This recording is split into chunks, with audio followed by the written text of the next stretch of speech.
ಇಡಿಕಾಸ ಸೀತೆ ಕೈಯಲ್ಲಿ ಮುಳ್ಳನ್ನು ಹಿಡಿದು ಲೋ ನೀಚ ರಾಕ್ಷಸ ಕೇಳು, ನಿನಗೆ ಇಷ್ಟು ಪರಾಕ್ರಮವಿರಲು ಅಂದು ಶಿವಧನುಸ್ಸು ನಿನಗೆ ಮಕ್ಕಳಿರಬೇಕು. ಸುಡು ಸುಡು ಹೆಣ ತಿನ್ನುವ ಪಿಶಾಚಿಯಲ್ಲಿ ಮಾತ್ರ ಈ ಮಾತು ಯೋಗ ಎಂದರು. ರಾಮನ ಎದುರಲ್ಲಿ ನನ್ನನ್ನು ತಂದಿದ್ದರೆ ಆಗ ನೀನು ನಿಜವಾದ ಮರಣವಾಗುತ್ತದೆ. ಹೇಳಿ ಹೋಗು ಎಂದು ರಾವಣನನ್ನು ಎದುರಿಸಿ ಸೀತೆ ನುಡಿದ್ದಾಳೆ. ದೇವತೆಗಳು ತನ್ನ ಸೇವಕರಂತೆ, ಬ್ರಹ್ಮ ಈಶ್ವರರು ಆಶ್ರಿತರಂತೆ, ದೇವರ ಪ್ರಿಯರು ಮನೆಯ ದಾಸಿಯರು. ಇದು ಏನು ವಿಚಿತ್ರ! ಮನ್ಮಥನೇ ಮೊದಲಾದವರು ಸೇವಕರಂತೆ, ರಘುಪತಿಯು ಮನುಷ್ಯನಂತೆ. ಅಯ್ಯೋ, ಇವನ ಈ ಮುಸುಳನ್ನು ಸಿಲುಕುವರಿಲ್ಲವೇ ಎನ್ನುತ್ತಾ ಸರಮೆಯನ್ನು ಪಡೆದು, ಸರಮೆ ಕೇಳು, ಈ ರಾಕ್ಷಸನ ತಲೆಯನ್ನು ತುಳಿದು ಸ್ನಾನ ಮಾಡಿದ ಬಳಿಕ ಈ ದುಷ್ಟನ ಹೆಂಡತಿಯರು ನನ್ನ ದಾಸಿಯರರು. ಈ ಸಕಲ ಸಂಪತ್ತು ಸುಲಭವಾಗಿ ನನ್ನ ಕಳಿಸಿದರು. ಇದು ಸತ್ಯ.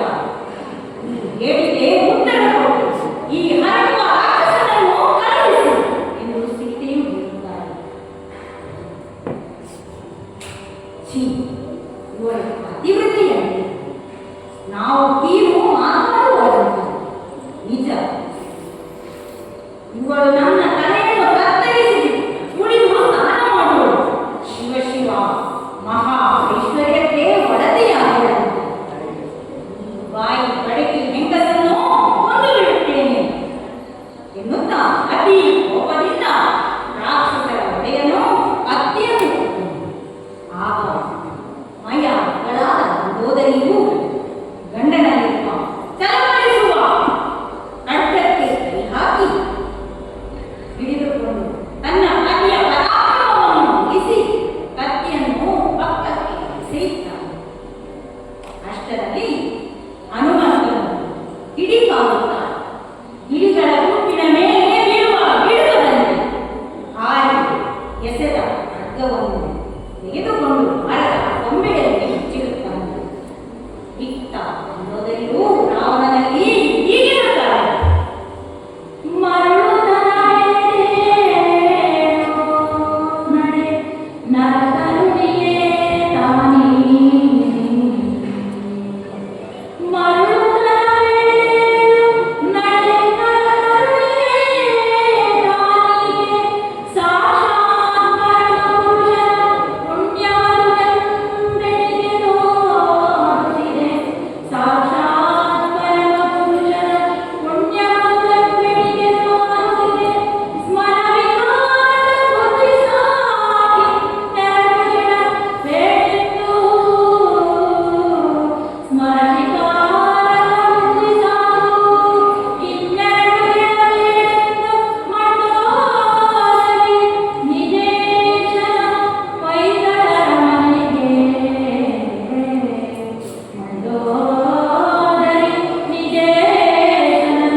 ಇದನ್ನು ಕಂಡ ಜಡೆಯು ತಾಯಿ ಏನು ಮಾಡುತ್ತಾ ಇದ್ದೀಯ?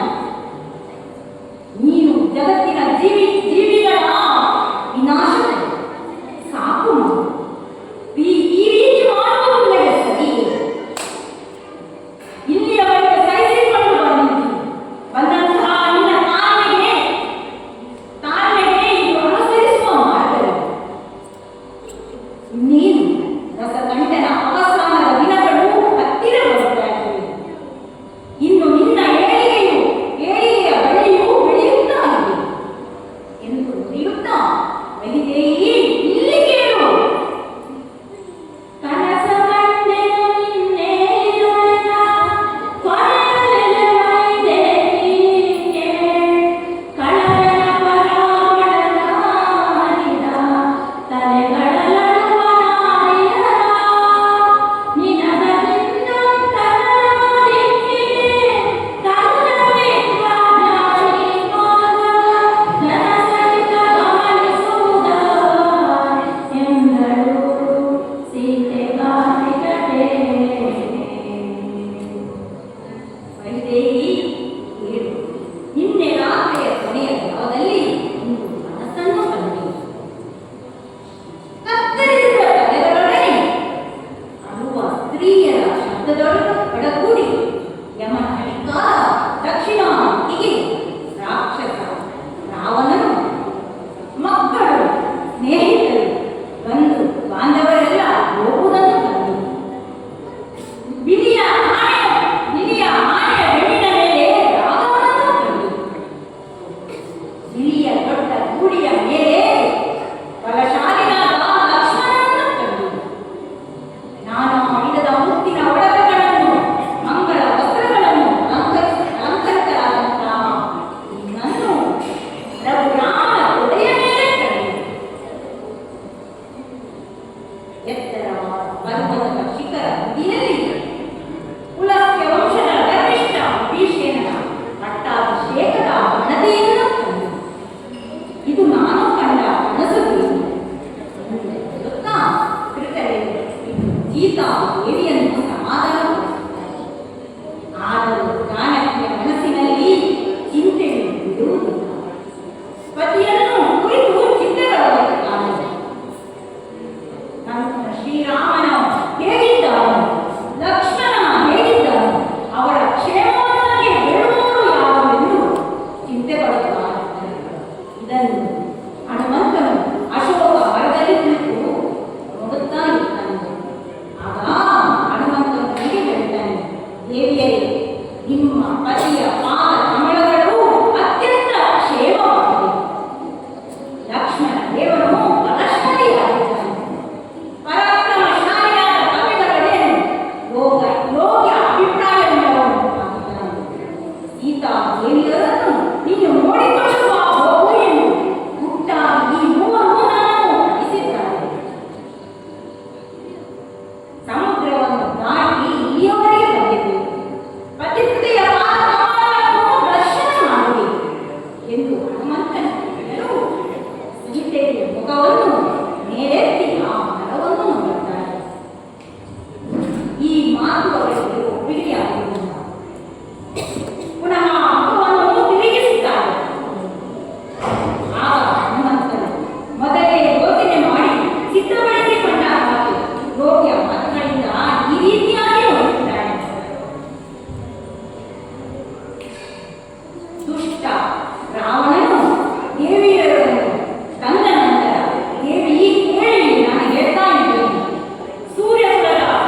ಆಗ ಹನುಮಂತ ಹೀಗೆ ಹೇಳುತ್ತಾನೆ, ನಿಮ್ಮ ಅವಧಿಯ ಇತ್ತರಲ್ಲಿಯೇ ಈ ಕೆಲಸ ಸಾಧ್ಯವಿಲ್ಲದಿರುತ್ತದೆ. ದೊಡ್ಡದಾದ ಸಾಗರವನ್ನು ನಾನು ಈ ರೂಪದಿಂದ ರಂಜಿಸಿದ್ದೇನೆ, ನನ್ನ ರೂಪವನ್ನು ನೀನು ನೋಡು ಎಂದು ಹೇಳುತ್ತಾ ವಾಮನನು ಶ್ರೀ ವಿಕ್ರಮನಾದಂತೆ ಹನುಮಂತನು ಅದೂರದ ರೀತಿಯಲ್ಲಿ ನೆಲದಿಂದ ಆಕಾಶದೆತ್ತರಕ್ಕೆ ಬೆಳೆದಿದ್ದನು. ಹನುಮಂತನ ಈ ರೂಪವನ್ನು ಕಂಡು ಸೀತಾದೇವಿ ರಘುಪತಿ ರಾಮ ರಾಮ ಎನ್ನುತ್ತಾ ಕಣ್ಣುಗಳನ್ನು ಮುಚ್ಚಿಕೊಂಡರು. ಒಮ್ಮೆ ಸೀತೆಯ ಮನಸ್ಸಿಗೆ ಒಪ್ಪಿಗೆಯಾಯಿತು. ಮತ್ತೆ ಅವಳು ಪುನಃ ಹೆದರಿಕೆಯಲ್ಲಿ ಬೆದರಿ ಏನು ಮಾತನಾಡದೆ ಕೂತುಕೊಳ್ಳುತ್ತಾಳೆ. ಆಗ ಹನುಮಂತರು ಅವಳ ಎದುರಿಗೆ ಆಪ್ತ ಸೇವಕ ಭಾವದಿಂದ ಶ್ರೀರಾಮನ ಕೊಟ್ಟಿದ್ದ ಋತುಗಳನ್ನು ಹೇಳುತ್ತಾನೆ. ತಾಯಿ ಆಳಿಸಿ ರವಿಕುಲದ ರಾಗವನ್ನು ಚಿತ್ರಕೂಟ ಪರ್ವತದಲ್ಲಿದ್ದಾಗ ವಿಹರಿಸುತ್ತಾನೆ. ಲಕ್ಷ್ಮಣೆಯಿಂದ ವಿನೋದವಾಗಿದ್ದಾಗ ಕಾಳಿನ ಆಭರಣವನ್ನು ನೀರಿನಲ್ಲಿ ಬಿಡಿಸಿದ್ದಾನೆ. ಇದು ನಿಜ ತಾನೆ? ನಿಮ್ಮನ್ನು ಬೆದರಿಸಿದ ಆ ನೀಚ ಪಕ್ಷಿಯಾದ ಹಾಗೆಯೇ ಶರಣಾಗತ ಮಗಳು ರಾಮನು ನನ್ನನ್ನು ರಕ್ಷಿಸಿದನು. ಸುಸತ್ಯದಲ್ಲಿ ನಂತರ ಅತ್ರಿ ಮುನಿಯ ಪರ್ಣಶಾಲೆಗೆ ಬಂದರು. ಅಲ್ಲಿ ಅತ್ರಿ ಮಹಾರಾಜ ಪತ್ನಿಯು ನಿಮ್ಮನ್ನು ಶ್ರೇಷ್ಠವಾದ ಒಡವೆ ರತ್ನಗಳನ್ನು ಮುಗಿಸಿದರು. ಇದು ನಿಜವಲ್ಲವೇ? ಹನುಮಂತರು ತಂದೆಯಲ್ಲಿ ಎಲ್ಲರೂ ಮೂರು ಭಾಗದ ಸಂಶಯವು ಕೆಲಸವಾಗಿದ್ದಾನೆ ಸುತೆಗೆ. ಮೂರು ಭಾಗದ ಸಂಶಯವು ಕೆಲಸವಾಗಿದ್ದಾನೆ ಸುತೆಗೆ. ನಮಗೆ ತೋರಲಿದೆ ತುದಿಯ ಅಂಶದಲ್ಲಿ ಹನುಮಂತನ ಮದನ. ಮಾತುಡಿರಲಿರಲು ಅರಿವು ಮನ ನೀರುವುದಲ್ಲ ಎಂದು ಮಣಿಗಣದೋ ಮುದ್ರಿಗೆಯ ಇಟ್ಟನು ನನಗೆ ರಾಮ. ಮಾತುಡಿರಲಿರಲು ಅರಿವು ಮನ ನೀರುವುದಲ್ಲ ಎಂದು ಮಣಿಗಣದೋ ಮುದ್ರಿಗೆಯ ಇಟ್ಟನು ನನಗೆ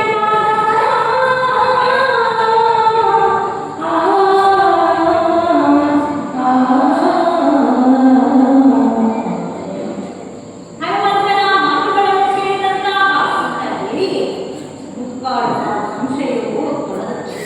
ಕೊನೆಯ ಕಾಲಕಾಲದಿಂದ ವಿಶ್ವಾಸ ಹುಟ್ಟುವುದಿಲ್ಲ. ಸೀತೆ ಪ್ರತ್ಯುತ್ತರವನ್ನು ಕೊಡದೆ ಇರಲು ಹನುಮಂತನು ಸೀತೆಯಲ್ಲಿ ಈ ರೀತಿಯನ್ನು ತಿಳಿದುಕೊಂಡು ಇನ್ನು ಮನಸ್ಸು ಮೀರುವುದು ಬೇಡ ಎಂದು ರಾವಣನ ರತ್ನ ಖಚಿತವಾದ ಮುಗುಳಿಪುರವನ್ನು ದಾನ ನಡೆಸಿ ಕೊಟ್ಟನು. ಆಗ ಇದು ಕಾಲಮುಗಿ ಸೌಕರ್ಯಗಳ ಸಂಭ್ರಮದ ಪರಮಾನಂದದಲ್ಲಿ ನಿಜ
ಶ್ರೀರಾಮ ಮನಸ್ಸಿನಲ್ಲಿ ಯಾವ ಕಳಂಕ ಅನುಮಾನಗಳಿಲ್ಲವಲ್ಲ.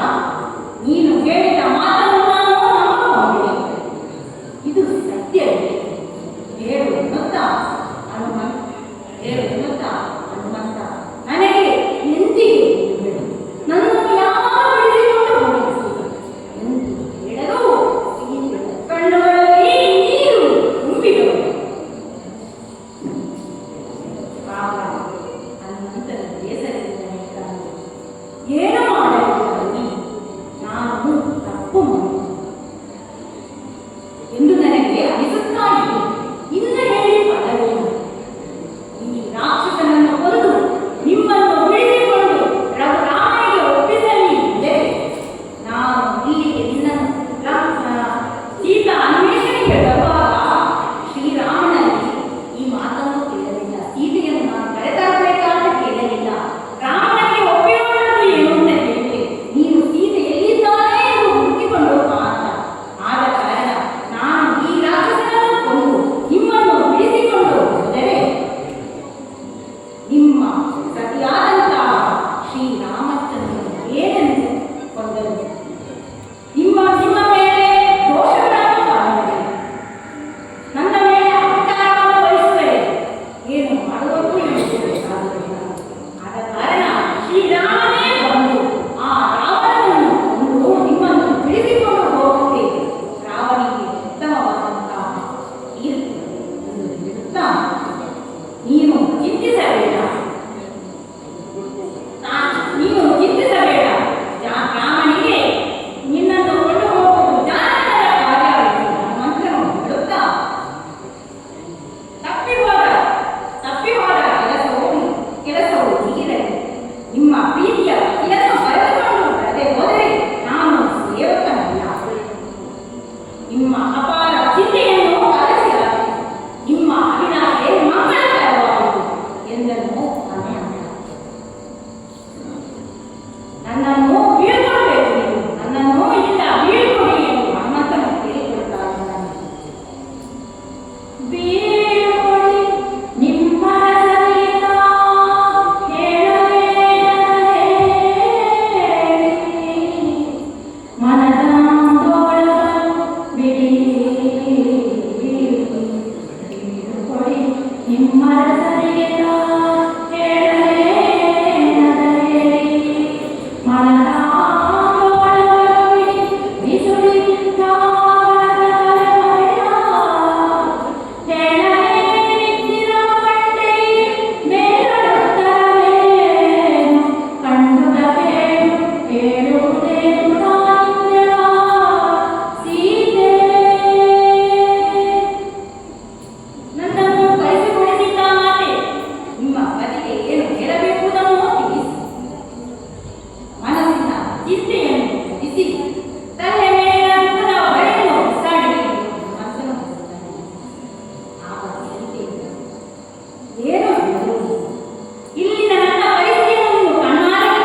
ಇಂದಿನ ಈ ತೊರವೆ ರಾಮಾಯಣದ ಸುಂದರ ಕಾಂಡದಲ್ಲಿರುವಂತಹ ಈ ಚೂಡಾಮಣಿ ಎಂಬ ಕಥಾಭಾಗವನ್ನು ಅತಿ ಶಕ್ತಿ ಭಕ್ತಿ ಶ್ರದ್ಧೆಯಿಂದ ಕೇಳಿದ ನಿಮಗೆಲ್ಲರಿಗೂ ನಮಗೆಲ್ಲರಿಗೂ ಆ ಶ್ರೀರಾಮನು ಮಂಗಳಕರವನ್ನು ನೀಡಲಿ ಎಂದು ಹೇಳುತ್ತಾ ಈ ಕಥಾಭಾಗಕ್ಕೆ ಮಂಗಳವನ್ನು ಹಾಡಲು ತಿಳಿಸುತ್ತಾರೆ.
Mangalam